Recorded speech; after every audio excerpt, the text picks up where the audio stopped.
Okay, let me now show you how to assemble these lights. You just remove this screw here. You open it up. You will find a groove right there.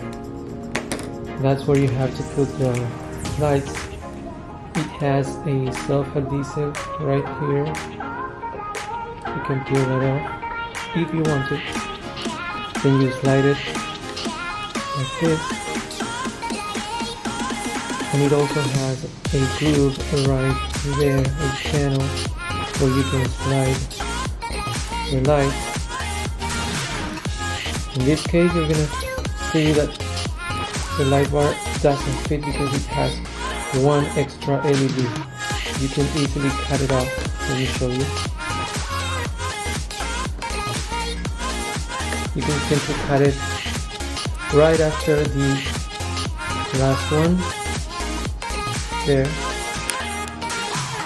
You can save this if you want to.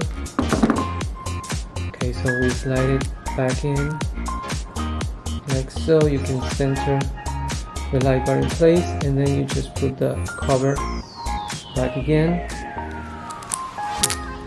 and that's it. It is ready to be mounted in your roof.